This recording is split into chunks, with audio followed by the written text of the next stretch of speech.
નમસ્કાર દર્શક મિત્રો, હોટલાઇન ન્યૂઝમાં આપનું સ્વાગત છે। American president Donald Trump Iran સાથે યુદ્ધ છેડી અને ફસાઈ ગયા હોય એવું એમને લાગી રહ્યું છે, કેમ કે હવે એમણે યુદ્ધ વિરામ માટે 5 શરતો મૂકી છે અને એ શરતો એવી છે કે હોર્મુઝ ખાડી જે છે એ બંધ કરવામાં આવી છે અને ખુલ્લી કરવામાં આવે। એની સાથે સાથે ઇઝરાયલ અને ઈરાન એ બંને વચ્ચે પણ શાંતિ થાય, ઇઝરાયલ પણ કોઈ પણ પ્રકારનો હુમલો નહીં કરે। બીજી વસ્તુ કે ઈરાને પોતાના પરમાણુ કાર્યક્રમને સરેન્ડર કરવો પડશે અને યુરેનિયમનો જથ્થો જમા કરાવવો પડશે। એની સાથે સાથે મિસાઇલ પ્રોગ્રામ પણ સરેન્ડર કરવો પડશે અને એમણે કોઈ પણ પ્રકારના યુદ્ધના વળતરની માંગણી કરવી નહીં અને આસપાસના દેશો ઉપર કોઈ પણ પ્રકારે હુમલો કરવો નહીં, અથવા તો જે પ્રમાણે શાંતિના સમયની અંદર વહીવટ ચાલતો હોય એ પ્રમાણેનું વર્તન ઈરાને કરવાનું રહેશે।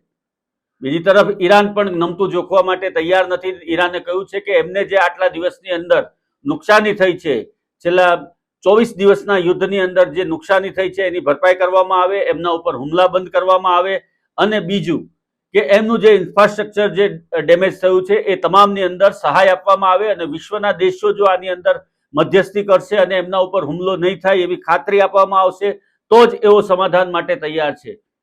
એટલે ઈરાનની આ શરતોને સાંભળી અને ડોનાલ્ડ ટ્રમ્પની હાલત એવી થઈ છે કે મા મને કોઠીમાંથી કાઢ।